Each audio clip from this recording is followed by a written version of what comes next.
Test.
Good morning, Jacopo. Oh, yeah, it's me. Mm-hmm.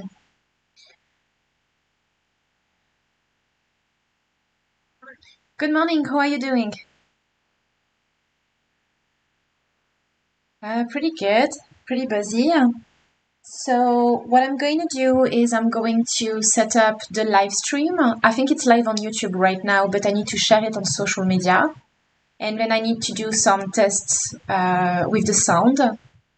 And we should be able to share it with our network, okay? Okay, sounds good.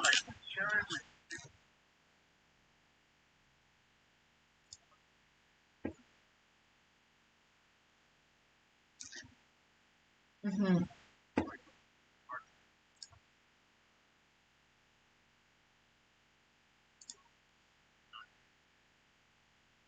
Definitively. And I do believe that you can get to a wider audience by reaching out to people on YouTube versus Facebook.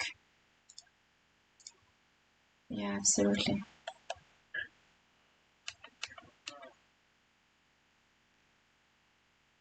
Yes, take your time. I'm going to do my own things on the computer, and if you need anything, just let me know, okay? Perfect.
Hello, Graham. Hello. Hello, can you hear me?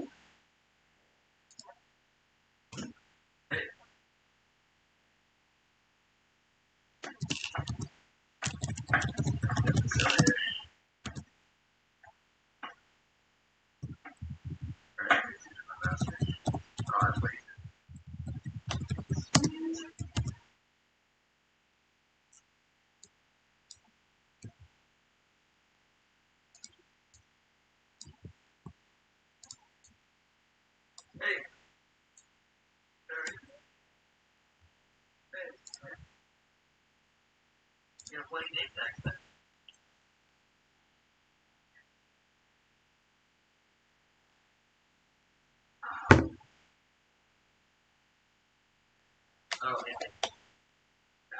I never remember my password. That's right.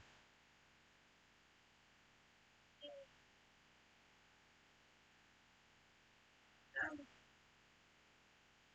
Yeah, exactly. I start. I start next.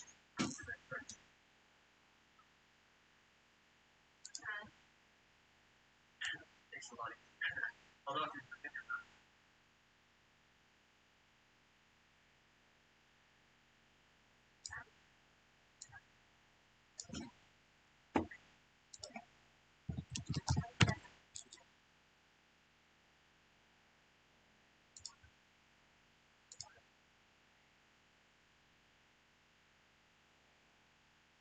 oh yeah. Yeah, you're right. That happens. You're right.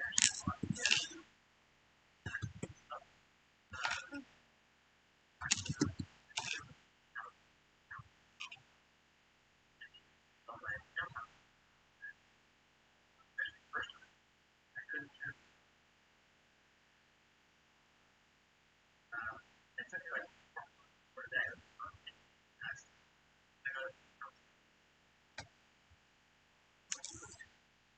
Now I'm there.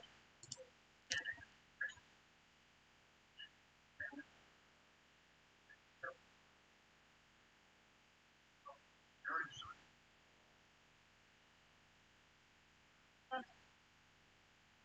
yeah, I know. I know. Yeah,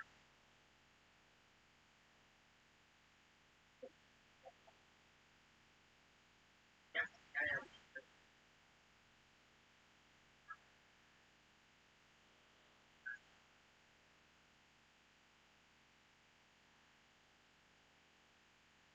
Yeah. Yeah.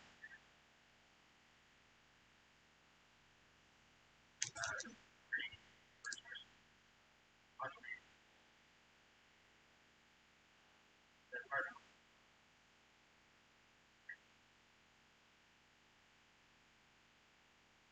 Yeah, so plans is very good.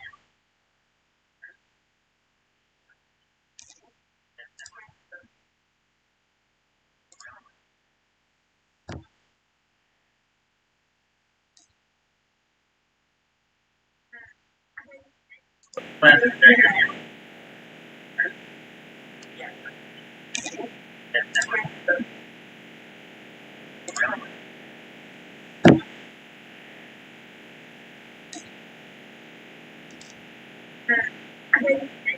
Plans is very good. Yeah.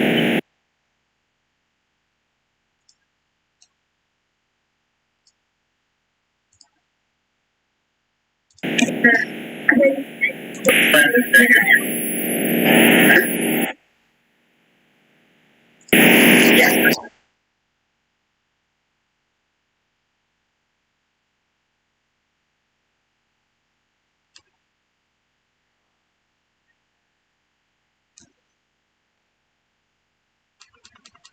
Yeah. Yeah.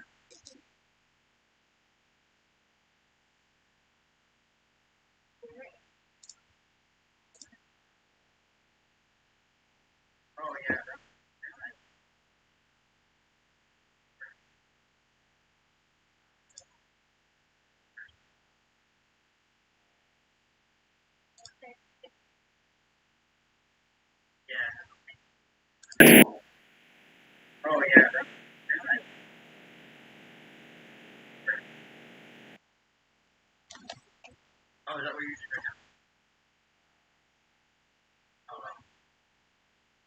Oh yeah.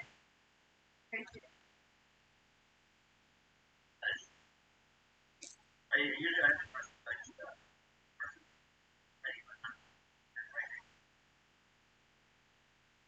Oh yeah.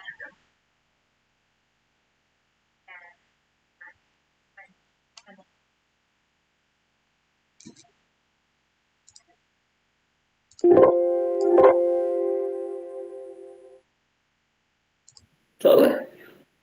I think I'm gonna pop into the Divide by Zero room there. I just saw someone appear out of nowhere and then walk into the door. So I'm gonna go see if anyone's actually in there yet. Oh, good idea. All right, let's see Yeah. in there. True. Is that you, Candace? Yeah, it's me. Hi, Miriam. How are you? Hello. Good. How are you? I'm good. I'm trying to set up the sound now, so the image is coordinated, and I believe that the quality on YouTube is okay.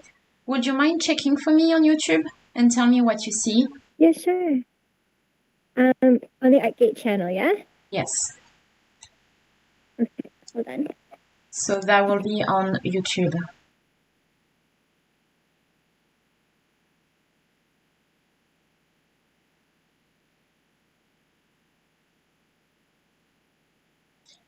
Really not sure to expect.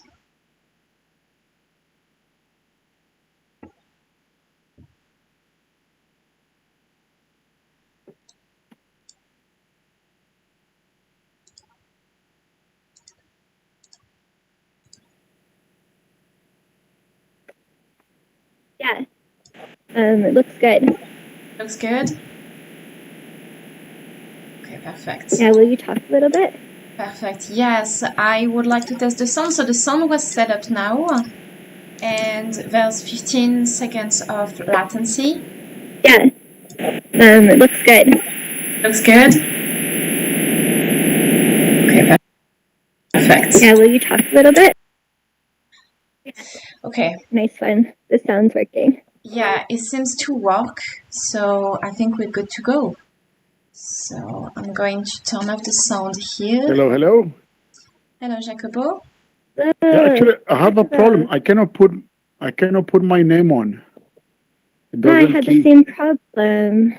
So in order to put your name, you have to select the space where the name will be written. So Yes. It just doesn't above work. the line. No, I type to type and it doesn't type. Yeah, you get to Are select you in your headset? Yeah. first. Okay, let me go to settings. Where I can go? You cannot set No, I up have your to- I avatar through the menu. Yeah, you get to turn off the application, then turn it back on, and you will be able to set your name Okay. again. Okay, give it a try. Okay. Yeah.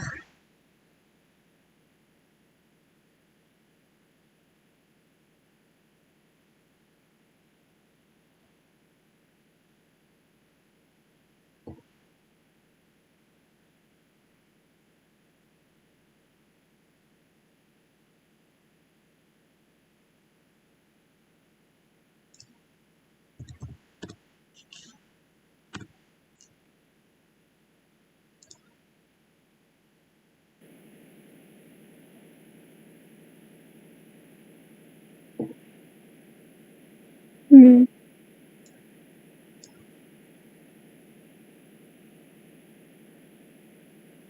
Here we go. Oh. I still couldn't set mine, but that's okay. Yeah, mine. Yeah. Yours is working, Jacobo. Yes. Now let me see. Now I can walk. Mhm. I can walk. Perfect. Yeah. No, it's I don't know. Sometimes it works. Sometimes it doesn't. So yeah, reboot it. And Here we then it works. go.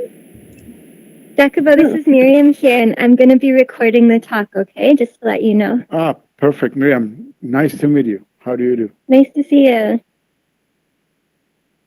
Okay, perfect. So should we get in? Is it the YouTube is live and Yes, everything is? Yeah. the YouTube is live, and I believe that the sound is working. However, I am conflicted about the quality of the sound, so this is why Miriam is going to take a video on the top of the talk, so you will be able to maybe synchronize the sound and the live stream and the video the way you want.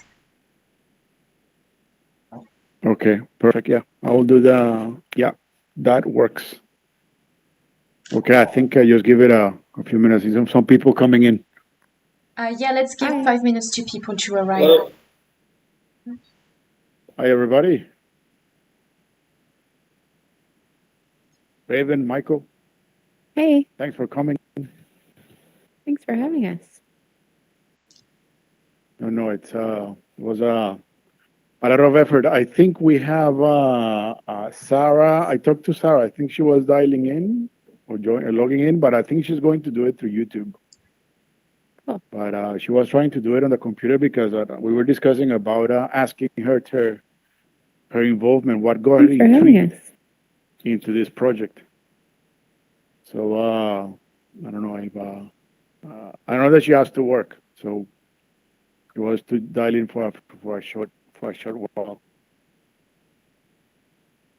But yeah, no, it's put it was a lot of thought over more than a year working on or thinking about this exhibition.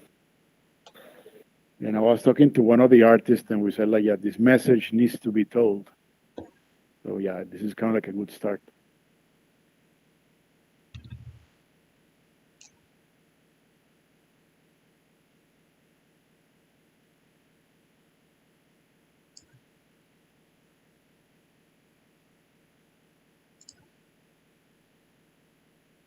Do you want us to wait? So in what the about you lobby, guys, or- Raven? Are you guys from also from the art industry? I am. Yeah, I went to school for art. Okay. And Are you then I'm working currently actually at the art industry?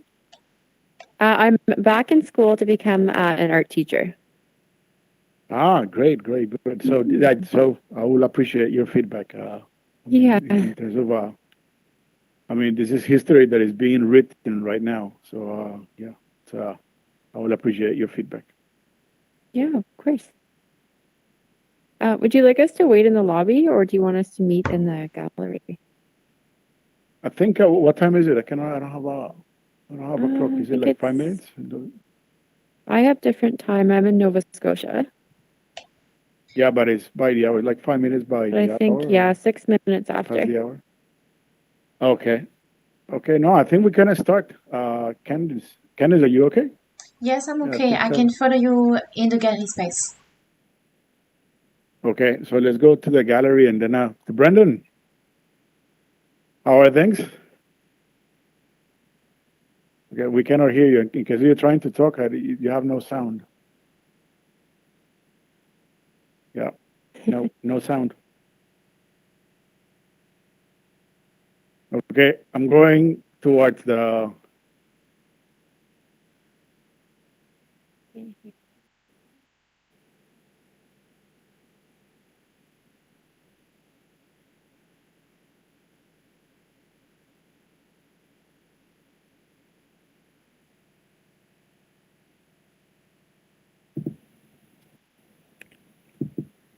Hey, Sarah, you're here. We were just talking about you. Hi. How are things? Good. How are you? Yeah, pretty good. How's it's cold today. It's like 17 degrees in Hong Kong in October. This is like the first. Hello. Hey, Graham, long time no see. How are you? Yeah. Pretty been a good. bit. You still in Mexico? I just moved here last week. Okay, so you're back in Mexico. Yep. I just got the apartment keys yesterday. Ah, okay. Okay, But I was, you're I enjoying was in it. How's Toronto your for the summer. Spanish? No, not great. Getting better. Let's just say that. Okay, no, so it was great to see you.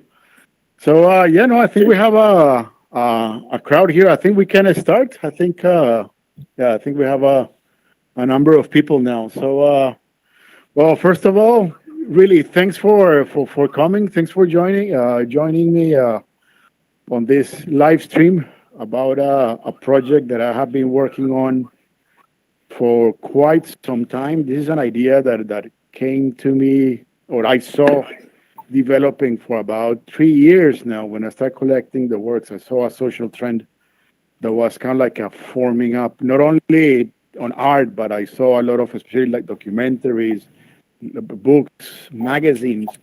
They were not necessarily coining it as post-internet, but there was kind of like a phenomena about how the internet was evolving and how different the internet is now as it was before.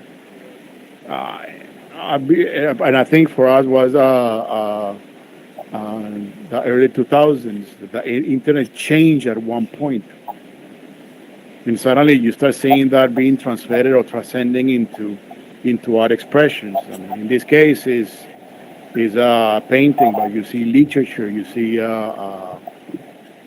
film, especially.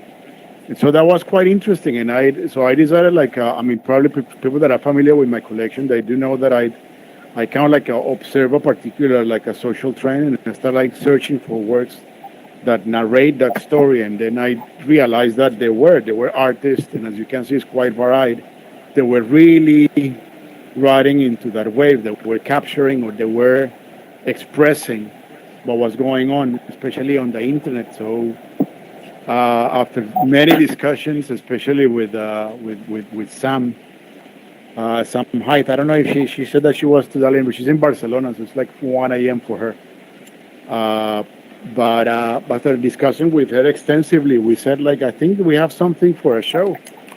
And then I decided to start looking together. Then I got Sarah, who decided to join me on the project, and then we got it on. And eventually, I think it comes to a project that I'm quite happy about. I think it was I don't necessarily find anybody that is contextualizing post. Everybody's talking about post-internet, but I haven't seen anybody really contextualizing it in this way. And I mean, Ravenwood, she was telling me that she's about to become an art teacher. So you do let me know, because I do see, I find that reference. I do find that reference about the internet that has changed.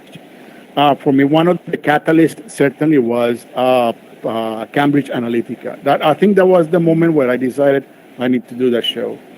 When the scandal about Cambridge Analytica came about, and you see that how the possibilities and the capacity of the internet today being so intelligent, it got me concerned, and then it realized, like, I think we need to start creating some sort of like I would say like an awareness of how society is changing, and we need to be able, because this internet is going to become far more intelligent, it's going to be far more exploited. So we need to be we need to be very self-aware of where things are heading in order to be able to stay sane, if I can put it that way. So I think for me, Cambridge Analytica was kind of like the catalyst. So yeah, let me walk you through the story. So I'm going to tell you pretty much the story through the works, and then after that we open for a little Q&A. As you know, I like to keep my presentations very interactive, because I really want to stimulate dialogue. I want people to tell me if they agree, disagree, and I want my objective of this talk is for the attendees to think. I want to leave you with a thought process. I want you to go out, and even if you agree or disagree, but to think that the internet has changed the world for the good or for the better. I don't know, but it's certainly, the internet is a revolution. It was like industrial revolution or the analog revolution, the first computers. That is ubiquitous, it's everywhere, and it's part of our lives. We cannot detach it, so we need to be quite aware of it. So yeah, so let me start with pretty much with the beginning. Post-internet, for me, this idea started about, as I said, about a few years, 3-4 years ago. Particularly with the catalyst for me was Cambridge Analytica, and not only that one was, I mean, certainly the scope of Cambridge Analytica, which I found it pretty alarming, but also how it was downplayed by the media. Again, I don't want to sound like conspiracy theorist of anything, but I found it quite interesting. because always at that time was always privacy. When people were questioning Facebook, was always privacy was about like the front end privacy, like the user telling like I click here, I click there, and so on. And I was like, no, that cannot be. These companies are making millions of dollars, and it's certainly not through advertising. It's absolutely impossible. That the math doesn't add up, right? Then when I saw that case of Cambridge Analytica, and then I said like you can actually download your information. So I went there. I go onto Facebook, download the data. I had Facebook at that time, and when you open the package, I realized that there were about 6 or 7 pages of people that bought my data. And when they bought my data, they buy everything. They buy your messages, your photos, your everything that you post on Facebook is sold. They don't necessarily sell it as a single package, but like as a single account. But they sell everything, right? Like so, you have like a company, a data broker that tell you I need data, people in Hong Kong for this age, etc. So they dump absolutely everything. And then we start looking at the terms and conditions of Facebook. You realize that this is different from like a bank, because when you give money to a bank, the money is always a liability to the bank. This is the reason why they are so limited. But with data, it's different. When you post information on Facebook and social media, that information belongs to them. So it's their assets, so they can do anything they want. And that, for example, and when I started seeing, for me, when I saw what happened with Cambridge Analytica, and then when I realized like it was pretty downplayed by the media, I was like, the world is changing. This is different. Then, and when I started looking at the artworks, I saw that I was not the only one. That I saw expressions that were addressing that. Then, when I started having my discussions with different artists and so on. And in this case, is Sam, which is the first work that we have here. Yeah.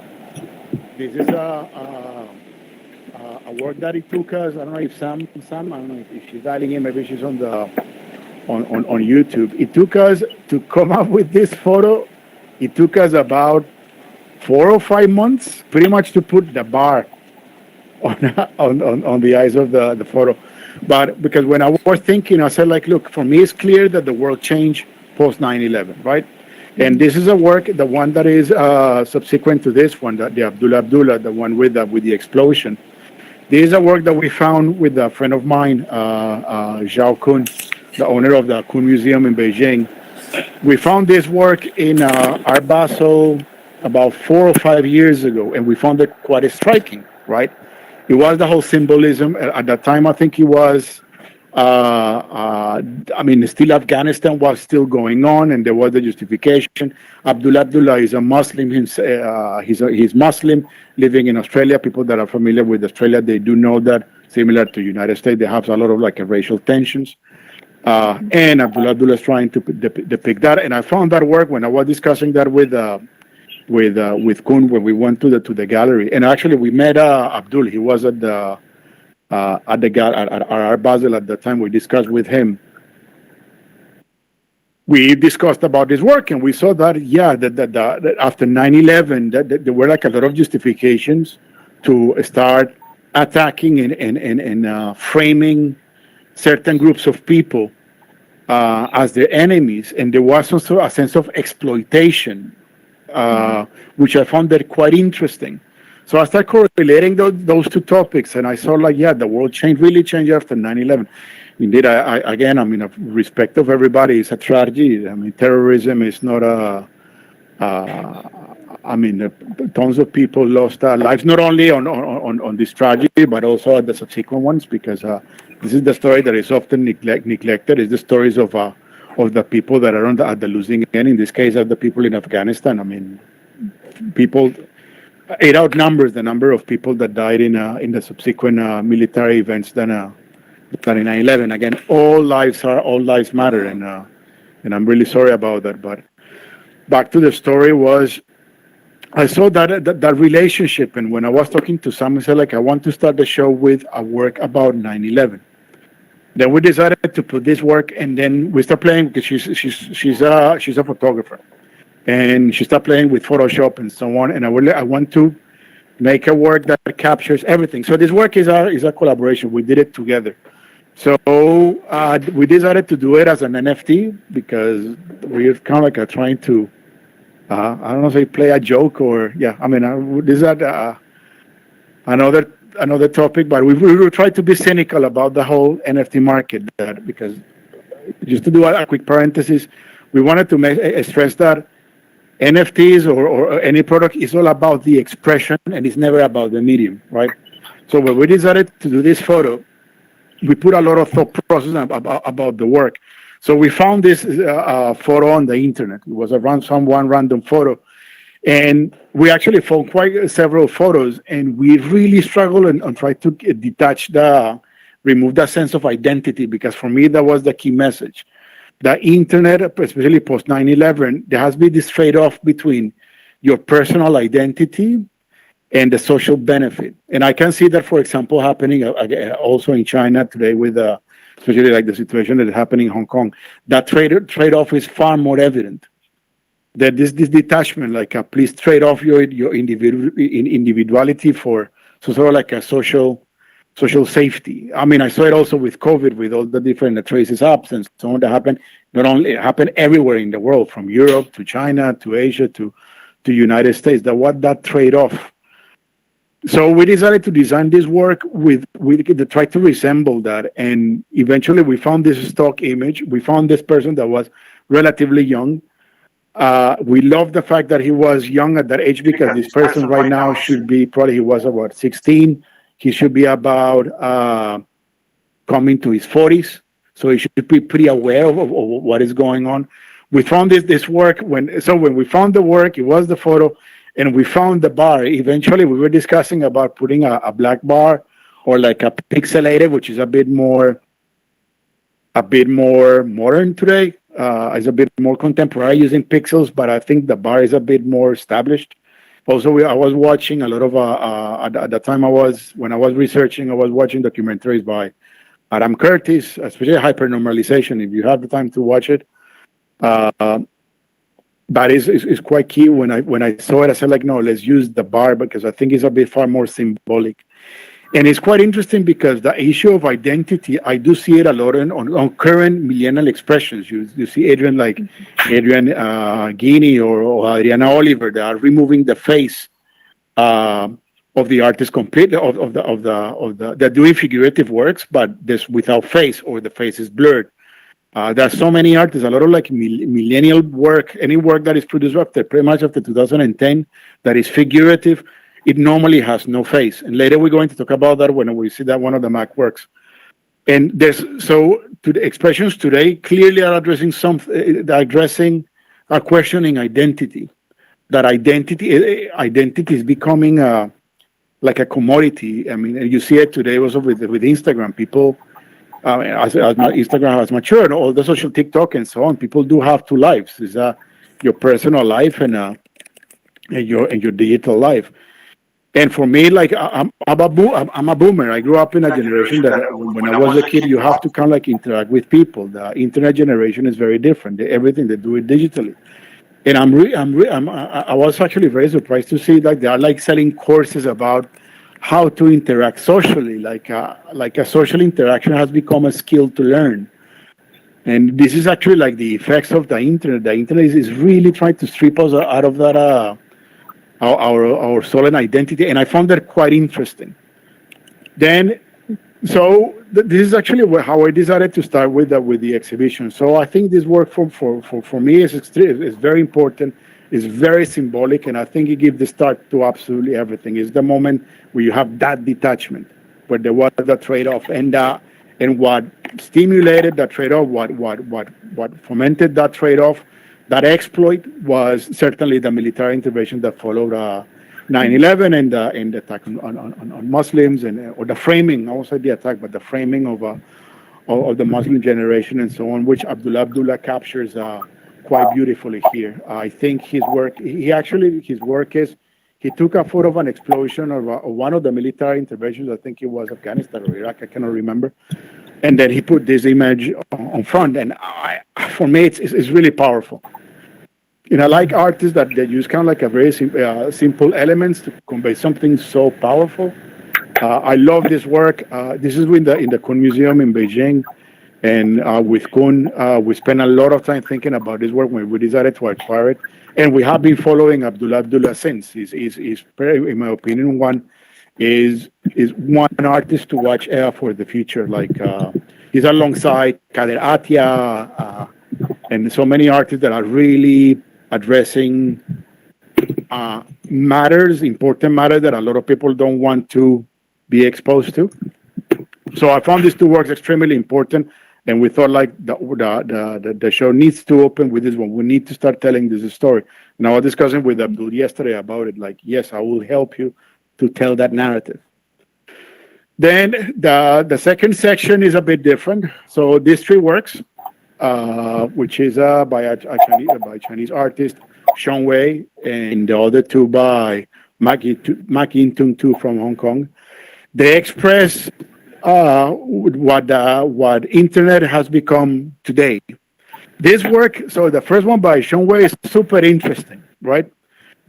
I acquired this work the day that Bitcoin broke for the second time the 20,000 to never see it again. I was at the office. And of course, you're looking at Bitcoin, you're looking at all the different assets, and we saw that Bitcoin went up and, okay, good. And then he broke it, right? For me, Bitcoin is a social construct. It's like a religion, right? It has value because people think it has value, not because it has intrinsic use in itself. But that is not necessarily bad. When I was thinking about it, when it broke that level, it said like there's a social movement that is about to change things, right?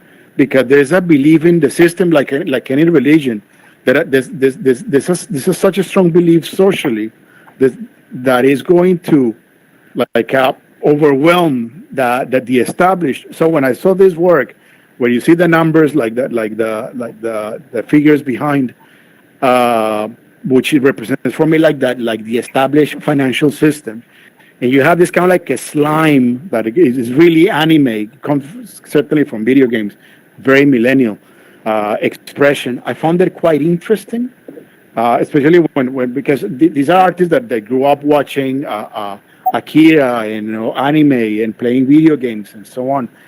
And he's clearly telling me that there's a new construct that is wrapping up the established. And for me, that breaking Bitcoin was like a new catalyst. And I'm like, okay, that is important, and I'm going to acquire that work. And that is the reason why I bought it. I absolutely love it. Every time I see it, it reminds me that the world has changed, that it's different, that we live in a totally brand new world with brand new, very different social conceptions, which was the same thing in the 80s and 70s and 60s. Each generation makes its own social construct and lives by it. And I think this generation is very strong. The strong belief in technology is there. Technology today has become almost a techno religion, if you can put it that way. So I decided to acquire. Yesterday I put a post. I found that I was kind of like, I usually do this post when I'm like reading something or thinking something and I need to let it out, and I post something that it says invisible with a Wi-Fi. And when I posted that, what I was trying to say is that there's a force that is overwhelming us, and we cannot see it, and we cannot control it. We are engulfed in it. And that is a force that we cannot see at all. And it's almost like a religion. For anybody that is religion, you will understand that your faith is something that you cannot touch. It's intangible, but it's overwhelming.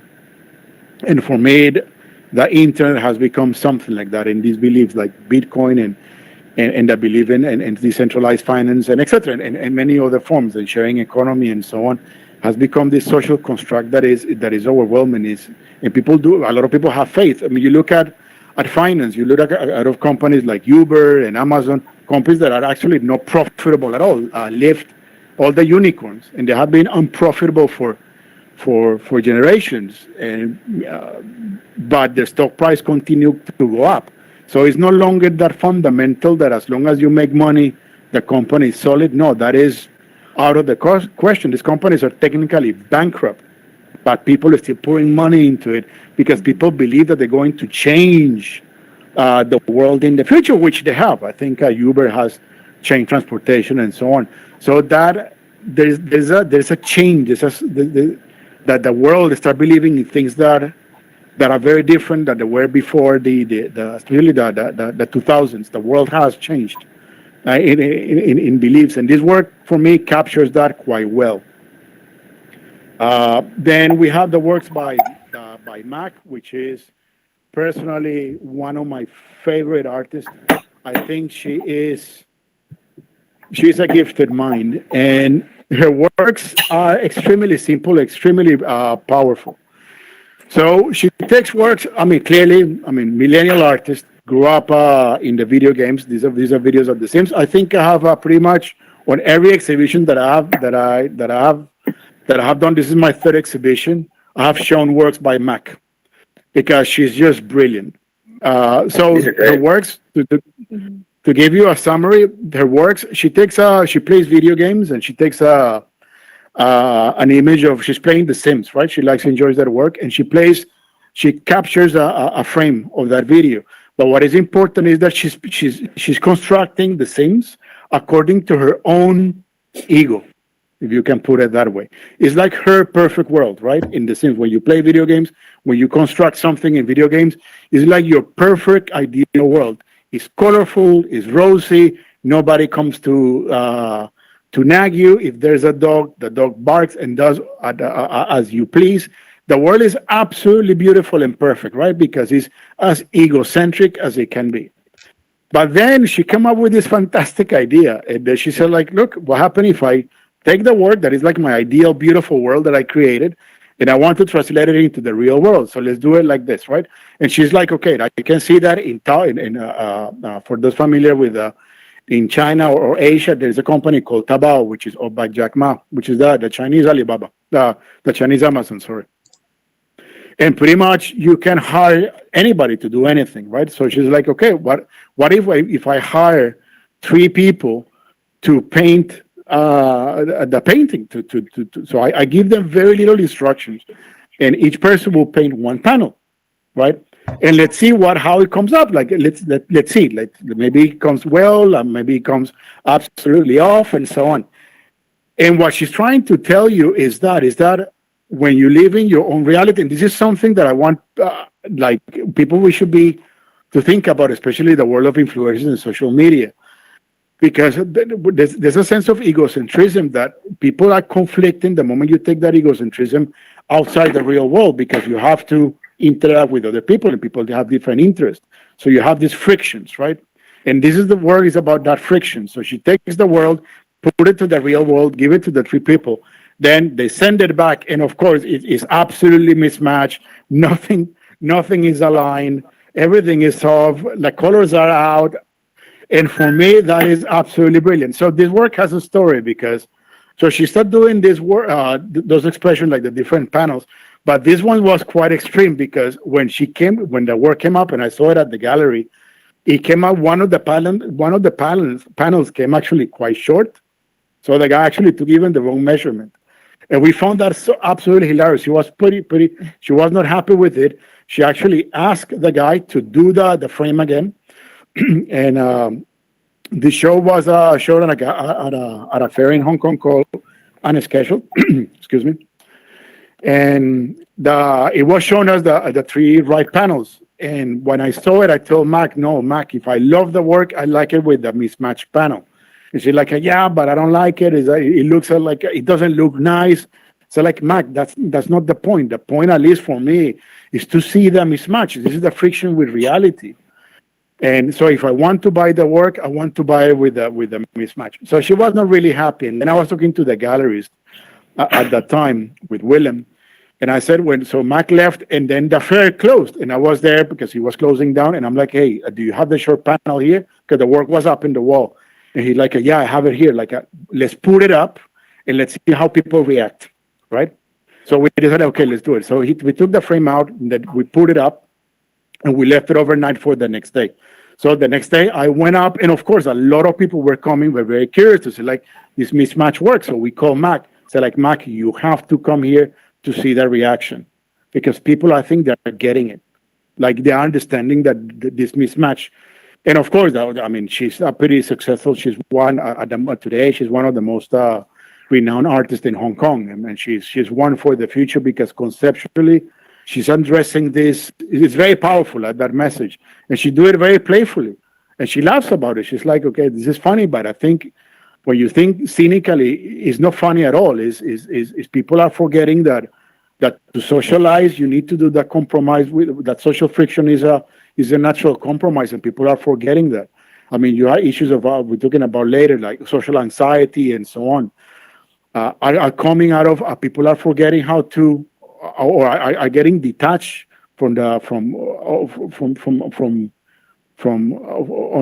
forgetting how to interact socially. That in social interaction is a compromise. So I found that work extremely powerful. And then we find this one, which this work is, I don't know, this work for me is everything. So this is like Mac right now from this series, like the triptych series. I think she's doing a third, she's on her third period, if I can call it like that. So the first one is from the first one that you see no human. She's actually just making images. And on her second wave, if I can call it, she started putting herself onto the works, right? And this is the image that you find in the center. And what I like about this work is all the different details. So the mirror for me is absolutely key, right? So you see that you see the art, the person looking herself in the mirror, which I mean, for anybody that is studying art history, people always use that mirror as a reflection of identity. And then you see the other self walking away. And I'm like, boom, this is like, wow. Besides the symbolism of red, because it was painted during a period where Hong Kong was going through an identity transition, what is going now. So it was very conflicting. It's a work that is very emotional. It's very powerful. This work has a super funny story. This work actually made it to an article in ArtNet. That was in Art Basel. It was in Art Basel this year in Hong Kong. And I mean, I received the works in PDF, and I talked to the gallery. I said, like, I'm super interested. I want to buy the work and so on. And they had a body of works by Mac, and they were showing it. They were rotating it every day. And they wanted to keep this one for the last day. And I'm like, okay, fine. Like, because this, in my opinion, is the most powerful work by this series that Mac did. And at the time, I was already talking to an artist, to a journalist in ArtNet, and I told her, like, look, on Sunday, there's going to release this work that I acquired, and I think it's very powerful. I'm more than happy to show you the work, and you can come with me, and I will explain it to you, and so on. And she's like, okay, great. So I might take one or two photos, and I'm like, okay, perfect. Then come Sunday, and then when she meant one or two photos, she meant bringing a whole camera crew, right? So it was I think it was from our Basel camera crew. So it was the people from public relations. It was like, I don't know, like a 10 people entourage to take photos of me explaining this work. And when you see that, all the amount of people like taking photos of me, like sit here, stand here, place here, and so on. And they ask you to start explaining the pictures. I start explaining it to Vivian, to the journalist, and to the people in our Basel. Of course, a crowd start gathering, right? Because people say, like, who is this guy, and why is like so many cameras on him? And I mean, there were like about 50, 60 people just listening to me explaining this work, and the camera is going on. And then I finished my 5-minute introduction of the work. And something that I found quite beautiful as I leave, and everybody was leaving. Normally in our Basel, you have the different tours. And then there was a tour that was listening to me. Yeah, there was the guide was there. And as I leave, the guide stays with the tour and pretty much start repeating what I was saying. And she will start presenting the work to the tour. And that told me, like, that first of all, the message resonated. And Secondly, the work is important, is meaningful. This is one of my most beloved works. I think is the symbolism is I found it extremely powerful, from the color, from the image, from absolutely everything. And also a funny story. Mac currently has an exhibition at the Art Gallery. On her third wave, where what she's doing is the same trick tip, but now she's adding works like previous works into the new works, like her favorite works, she's adding them in. And she has this huge red piece where this work is inside that work. So I found that super funny. She's evolving. She's letting that thought kind of like continue and evolve. Did she paint this one herself, or did she also farm these ones out? Sorry? Did she paint these three herself, or did she do it like the last one where she gave instructions to somebody else? No, interesting. Mac is a conceptual artist. She doesn't paint. She always hires people because I think if she paints, then the symbolism of the social mismatch is gone, because she'll try to paint it quite perfectly. No, but she's still hiring people. She hires random people. It's not always the same people. She always hires. She doesn't necessarily plan. She's trying to bring chaos and randomness into the work. It's intentional, which I think that's the reason I found it very brilliant. Mm-hmm. So I found the work and I absolutely love it. It's one of my personal favorites, and it's in the warehouse. I haven't unpacked it because at the moment I'm showing another work, but yeah, it's one of my personal favorites. And so that is Mac. And now let's go to the second part of the exhibition, Right. which this one is more about like the side effects of the post-internet. And I think we have three works. And my message on this second session was to convey like how we are feeling, like how we as people, or how I feel when I think about the internet today, right? And the first work is by a photographer, Stephanie Teng. We talked about this work. She's a phenomenal photographer. She's extremely emotional. She has this intensity. Even on her architectural photos, she manages light so well. She adds a lot of emotion into her photos. And she did these photos, this work during the early days of COVID, right, when there was lockdowns and that anxiety that was creating, and of course she had to be social distancing, to be confined, and she said like I'm feeling repressed, and I'm like, okay, I found that quite interesting because, I mean, if you look at the newspapers today, it's all about this mental health and anxiety and so on. And I found that interesting that you're feeling that way. And of course, then people are like resorting more into the internet, getting far more addicted or absorbed to the internet. And I found this work was really depicting that kind of like what is happening in your real life, that you have your internet life is one, but what happens in your bedroom is something totally different. And and that word hit me right away. And it was on an exhibition. I'm like, Steph, bring it on. It's really powerful. Actually, I intended to finish. This was my finishing work. I intended to, initially when I was writing post-internet, I wanted to finish with this work. But I actually had another series of works, but eventually didn't make the cut. I wanted to show these beautiful works by Ariana Oliver, but eventually I didn't manage to get the photos because she's moving houses and studios and so on. So I had to postpone that. So I had to reorganize everything.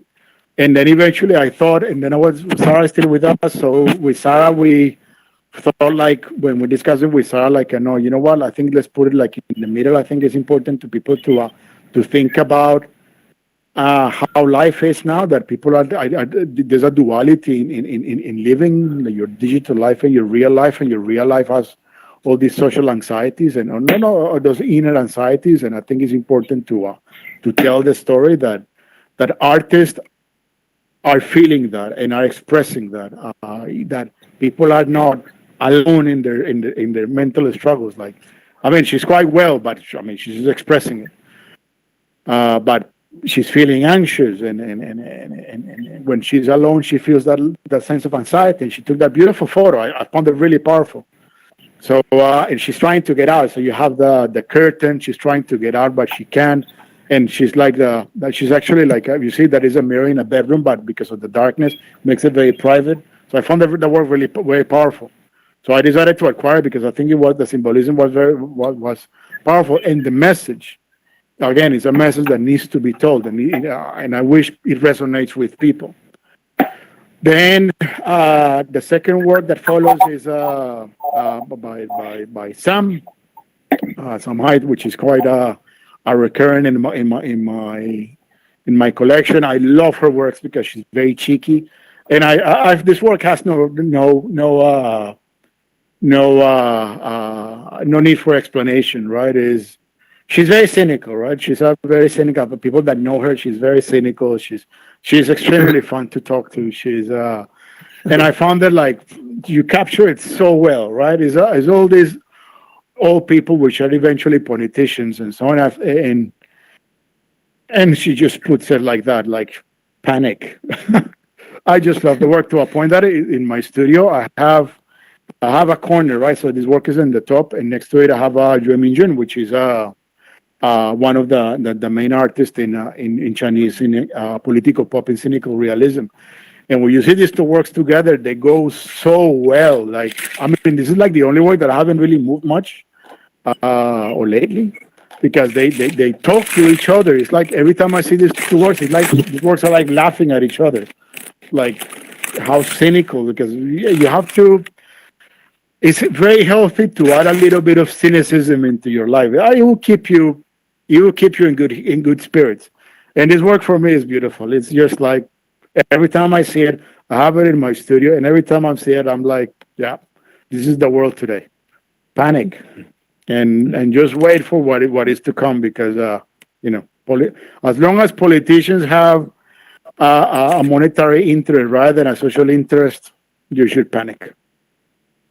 Then this work, again, I found it super interesting. This was one of my late acquisitions. It was by a very young artist. She did her first show, and actually yesterday I went out to see her painting on the streets. I mean, Elaine is what, 22, and she painting. She finds she's from Hong Kong. She's 22 years old, and she's finding like this beauty on all Hong Kong, right? Hong Kong that is, and you look at her transition. Hong Kong is going through an identity transition at the moment, and she goes out there and she finds this beauty on like industrial areas of Hong Kong. She finds this hidden beauty on all these old buildings, right? Buildings that are all run down and so on, especially districts that are changing very rapidly. This is a district in Hong Kong called Sham Shui Po, that it used to be like the textile industrial area of Hong Kong. Now is fancy cafes. I bought a coffee because I went there. She was painting there yesterday now. And I went to visit her, and I mean, it was 70, so it's like a latte for like what, $12. So it's super fancy cafes, and a lot of people are moving there because the place has this charm, of all Hong Kong, right? And when she put this work, when she actually what she does, she's putting this. She's more on the architectonical expression, but when she painted this one, she decided to kind of like let it run down. She was to let it like unfinished, and it somewhat reminds me of the movie The Matrix, because you see the expression are like a more like digital in a way, because they're like a little squares. Her new works are far more digital. She actually liked that idea, and she's pushing it forward. So she wants to go. So she's painting, but painting more in a digital way, because it reminds me of a work that I have in my previous exhibition on urbanism, when I was talking about millennials I forgot Lu Xinjian, that he's making all these lines, like digitalizing the cities. The cities, she's also trying to do that. She's digitalizing the nostalgia, like, and this is how people are remembering now through Instagram and digital means and so on. And I found that quite interesting, that people are placing memory onto digital means, and which is not necessarily always perfect, right? It's always biased, and you have the algorithms and so on. And when I saw this work with the unfinishedness, that kind of like resonated with me. That told me like, I think that is important. I like that the symbolism of this work, and that is the reason why I decided to acquire it. I found it very powerful in the way that it's a nice reminder of how we remember, how we, as I wrote it, and as we wrote it with Sarah, how we erode and preserve memory and nostalgia, which is always imperfect and blurred. And I mean, and if you guys, I mean, hopefully in the future, you guys come to Hong Kong, I strongly recommend you go to that neighborhood because you will see the contrast. Or you can look at, I posted a photo when she was painting yesterday. And I love her. She's there. She's a girl. She's 22 years old. She comes in with the stencil, start like painting in the middle of the street, like. And a lot of people start coming, like, what is she doing? Why is she painting this old building, old forgotten building? And she's. I found that she, in a sense, she's giving so much back to the city. Like I'm 22. I'm young. I have no idea who did this building, but I found so much beauty in it, and I want to remember it. I found that so beautiful. I'm a big believer. I'm a big supporter. But for me, I'll be a big supporter of Elaine for a long time. As long as she continues with that innocence on expression, I'm a big believer. She's one for the future, in my opinion. Because conceptually, I think there's something in her that is important. I think for younger people to have appreciation of the past, of the physical past, I think is quite important. And then this is the last work by a Hong Kong artist called Xin Yuan. This work is interesting. I bought this. This actually was the first work that I bought. I never thought about this work. I actually love the cyber composition of it. I bought this work not necessarily because I was thinking on a social context or an idea. I bought it initially because I just liked it. I like how metallic it looks and how cyber. It reminds me of Akira or Paprika, the animes. And as when I needed to reshuffle the works, I thought about this work, and I'm like, that is interesting because it's pretty digital. Certainly has this digital, as I call it, cyber expression, and is capturing like a moment of giving it the sense of calmness, right? Which is the reason I bought it, because in Hong Kong during the typhoon season and so on, it rains a lot, right? And that work it actually has a latitude and longitude, which is a spot in Hong Kong, and it's trying to resemble that. It was a day that it was raining like crazy during that, as it rained during typhoons here, and she was trying to capture that calmness, but in a very kind of like a digital way. And then I thought when I was posting to it, I think I want to finish like in a more like a uplifting note that is not always dark and so on. That there are artists that are feeling that the digital space can also give you a sound escape, and you can find that balance between what is outside and what is inside and what is in the digital world, but it's also what is outside in the real world. And you can mix it together and make it express it as one and find some calmness and balance into it. And I found that quite powerful. I found that I think it resonates. I do like the way that it will end the work. And I love it. I like to see it. Currently, it's in my storage. I have my discovery with because I need to use the space, maximize the space. So I hang. Also, it's the safest way to save to keep a work is hanging on a wall where nobody's going to touch it. So at the moment, it's hanging in my storage, in one of the walls in my storage. So it's pretty safe. And it's actually when I open the door of the storage, it's there. It's the first thing that I see.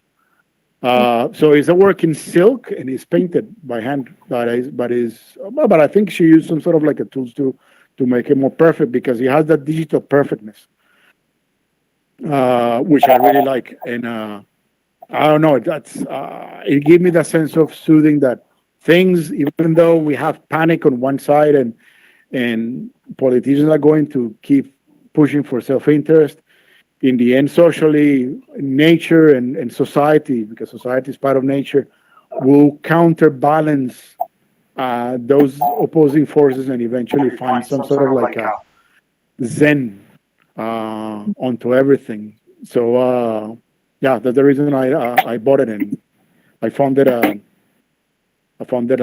want to keep it. So yeah, this is post internet. I don't know, what do you guys think? I mean, I would like to hear from you guys if you find it relevant or.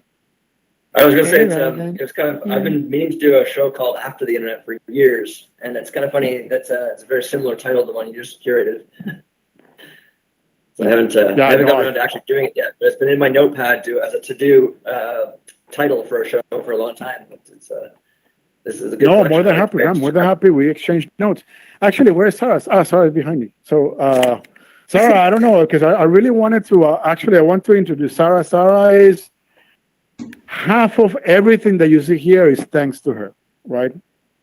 Sarah is someone that I didn't meet her. She met me. It was a super funny story how we met, and we met in a lift. And since then, I mean, it clicked. I like people that are so driven, had that, like, so passionate. And so we started talking since we met in the lift. I mean, isn't the lift like we were in an exhibition? And as I was leaving, she walked in and she's like, by the way, I'm Sarah. Nice to meet you. I have been following, etc., following you, etc. And she introduced herself like, I'm a writer and I really like what you do. And perhaps we can do something in the future, something along those lines. I mean, Elaine works there with her. That's how I remember it.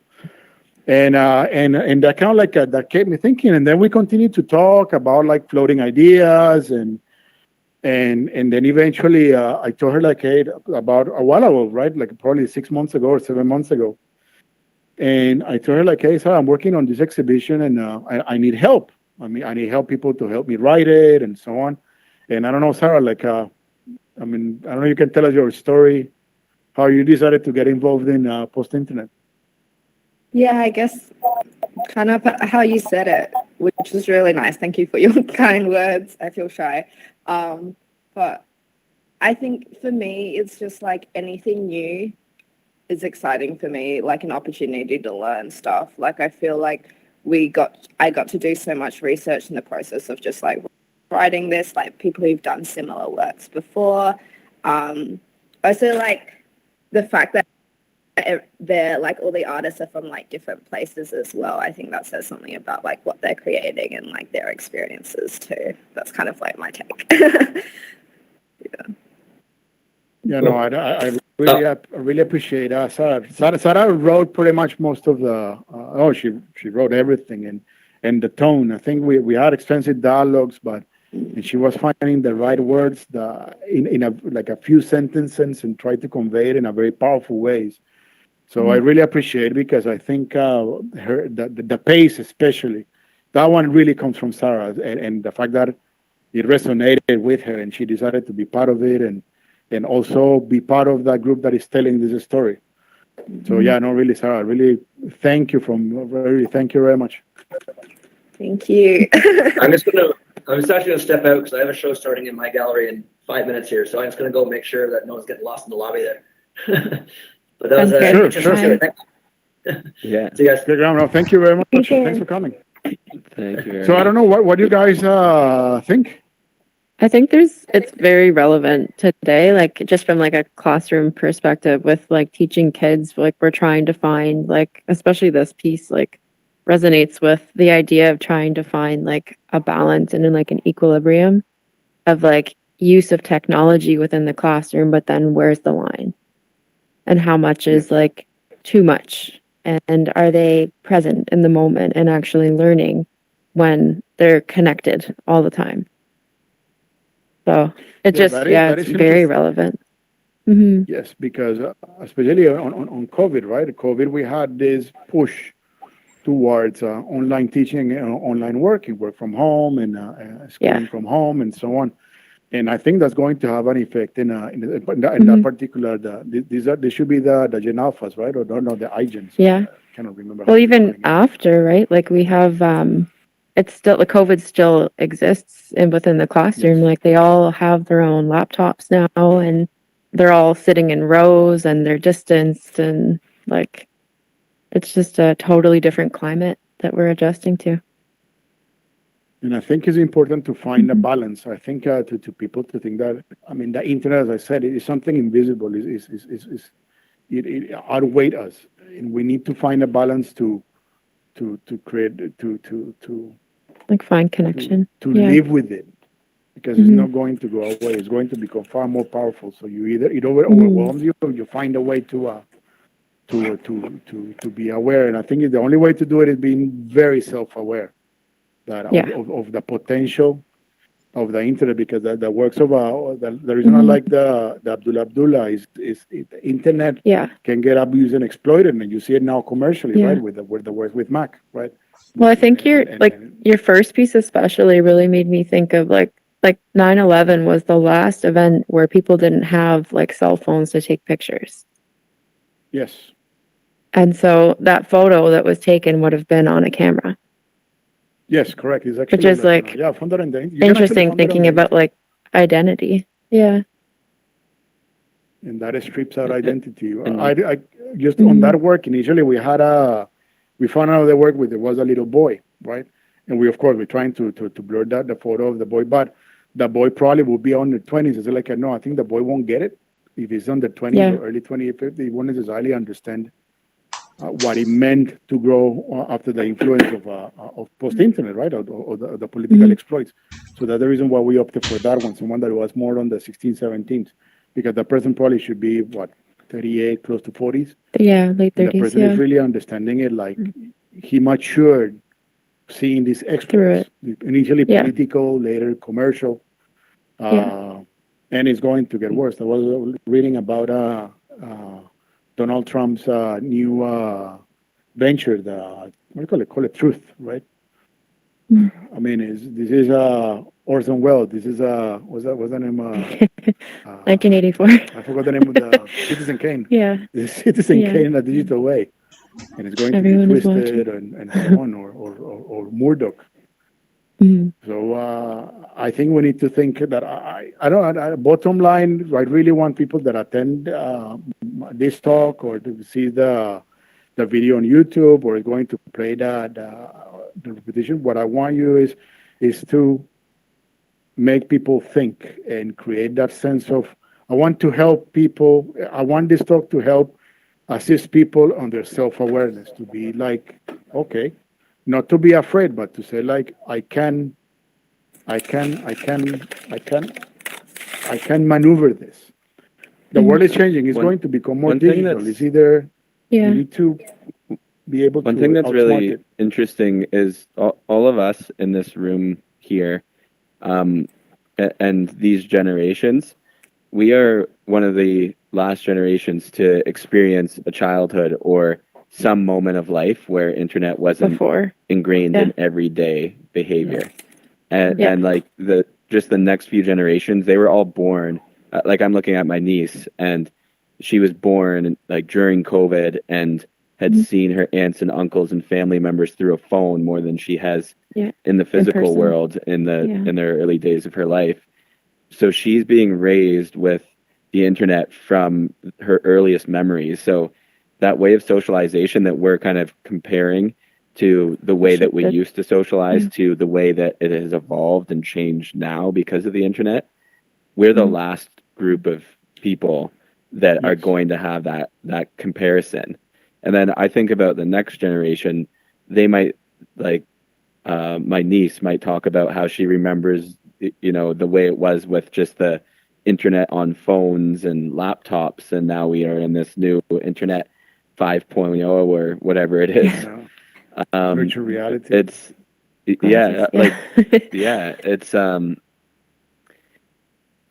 it's such a rapid amount of change in such a short amount of time. It's really, really challenging to get your head around what parts are the beneficial parts and which parts are the detrimental parts, with losing certain social skills and things like that. There's obviously a ton of benefits, but you can also see just watching people talk or there's something that's missing in the way that a conversation, even the way that like teenagers act in like high school is like different from when I was there, which like Yeah. really wasn't like that long ago, but it's like it's drastically different now. Mm-hmm. I don't know that it's Yeah. bad. It's just like that social interaction isn't the same. Yeah. It's all Yes, like based around like other things happening, like fights start because something happened the night before online. Yeah. So there's all these other things like the teachers have to be aware of. Mm-hmm. Yeah, and in the sense of, for example, it's interesting that you mentioned about the fights and the kids having into arguments because something was posted the night before, and the Yeah. concept of post-truth, right? There's so much Yeah. twisted information and misinformation on the internet, especially with kids. The kids Photoshop a photo to make it look silly, and Yeah. and they Yeah. post it online. That can like ruin the Well, it can be kids' social dangerous life because too, of the right? joke. Like there's Mm-hmm. like the idea of like consent and like people sending photos and then that going viral, and it just like yeah, the dynamic is totally different. Yeah. But yeah. I think I'm these glad, exhibitions are really important just to kind of put a pin in this moment. Like this is the conversation, this is the way it is right now in this specific moment in time. Yes. And Mhm. you know, now we have this sort of documentation, little time capsule that we can look back in generations. And I think if you fast forward a few hundred years and you start looking back on what today was, it will be kind of internet, post-internet is these the marker of a major social change that has taken place. Yes, I fully agree. I absolutely agree. And this is that actually was my motivation on writing this show. The world is different. The world is changing. We cannot help it. The internet is It's going to inevitable. shape Yeah. like the work that reason why the Sean Way, that slime going over the established is new, is Yeah. different. It's no bad or wrong. Is different. Yeah. These social constructs are And just we're different. all right? adapting. Yeah. There was post-war, now there's post-internet. Yeah. Yes. So I think is post-internet is Post-COVID. is an established movement, and artists are already painting it. And I think that if I condense it like in a wider picture, in terms of art history, I think for me is the sense of identity. Like for me was, for example, one thing that I study, I found that extremely intriguing, like how age regressed art expressions were a few years ago. It was all this cartoonish, childish, but it was everywhere. And I think there's what for me was Hello telling Kitties. me that you have all the millennials adulting, but there's a sense of the necessity to age regress, right? Is the need to cope because the world is far more difficult, it's expensive, is stressful, and so on, as it was before. I discussed that during my millennial exhibition. So there's like an embedded anxiety, this new paradigm that we live in embeds a social, it comes with a social anxiety that you need to be aware of, and then You can't attain learn how to everything navigate. everyone has. Yeah. Mm-hmm. No, I think I'm it's really glad also that you because guys we're more like aware. Yes. Mm-hmm. Do we have any questions on YouTube or? Yeah, you can ask. I mean, do we have a little bit of time? But so if someone wants a question, or again, someone can just send me a message, and I'm usually quite chatty, and I love it. I love interacting with people, sounding ideas. I mean, Sarah we discuss extensively on this, or with Sam. Sam unfortunately is not here. 1 a.m. in Barcelona, but Sam, we spend Sundays 2-3 hours talking about this. Maybe Yep. you can explain how people can reach out to you. Yes. So the best thing to do, I think, is Instagram. So I'm quite active on Instagram, and yeah, just send me a direct message, and then we can just take it from there. I think that will be the easiest way through Instagram, or just on YouTube directly. You can also leave a comment, and I will certainly read it. And What's your and I don't know, handle? start a conversation. On Instagram. Oh, sorry, I thought people were aware. Is at divide by zero collection. That's my handle on Instagram. At divide by zero collection, the whole thing. Yes, so I think that's the best way. And I personally, I do appreciate when people talk to me expressing ideas. And I have talked to many artists. This is how I eventually start interacting with artists, because we start floating on an idea, and then it goes up, up and up and up and up and up, and then we come up into something that something meaningful, like Elaine or Stephanie or Sam now, and we have a very very strong, very good relationship. I mean, she's my friend. Or Mac and I. I mean, Mac is someone that I mean, is very dear to me. I mean, I discovered her when she was nobody, and after so many discussions about what she was doing and so on. For example, on Mac, Sarah, you're in Hong Kong. If you have the time, go to the Sarah. Her show, same concept, but she's addressing something that I loved. She's addressing belief. So. And again, it's not the concept that is constructed, right? She goes, I mean, this is Mac, right? People that know Mac, she's hilarious, right? So you know that Mac has a number 2 on her name, yeah. The whole story goes that she went to her Feng Shui master, and the guy told her, like, look, if you want to be famous and rich or etc., you need to add 2 characters onto your name. And she's like, what? Like, what are you talking about? Like, you need to put 2 more characters. She's like, being funny how she is. She's like, okay, so I just add a number 2. And then, so I found that quite hilarious, but then that kept her thinking. And then, like, okay, I put the number 2 and things are going quite okay with me now. Like, okay, I'm recognized, I'm selling well, I have a production, so maybe the fortune teller was right. But she's not believing, she's being cynical about it. And then she started making works about the overall summary of the work is that you can create your own belief. It's all self-constructed, yeah.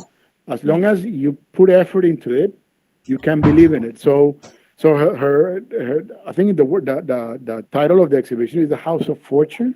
So he has these works about gold and all the typical symbols that are associated with fortune, right? But she's presenting that as a criticism. Right? It's like, it doesn't matter. It's all about self-belief and self-effort. But, I mean, people not necessarily won't get it like that. People just want to see that symbolism. So she's saying works that have gold bars everywhere, and I found that so funny. But this is the brilliance of Mac. Is we need artists that have that foolishness but seriousness at the same time in their heads to express something that is important. I mean, you read it today. Like, I have been researching a lot on scams and people, like all these scams and people, that the reason how people fall onto that, because they have this belief on making money quick or etc. And people are losing, like, I don't know what. I mean, when I found that, when I saw her work, it was like really powerful, because I do see that there's a social situation that is happening on this false beliefs on get rich quick. Like, I spent one of many, like, the love scams. I mean, it's just ridiculous what is going on. The sense of how detached we are from our own self-awareness. So I think her work this exhibition that she has is very powerful. So no, really, I'd like to just say, thanks for coming, really, guys. It really means a lot to me. Thank you. And I don't know, for the same for the people in YouTube, thanks for coming. Personally, it means a lot to me. The people attend to these talks, even if it's like 5 people. This is always a start. And it's not only me. I discuss this with all the artists. All the artists know that I'm doing this exhibition.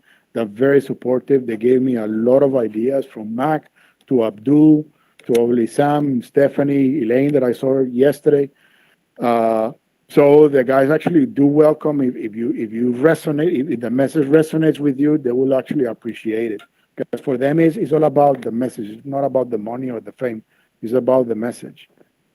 So this show and the works here were really done and written with heart in mind. So thank you guys. Thank Those you. are really meaningful you. tours. Thank you. Thank you so much. Okay. If people want to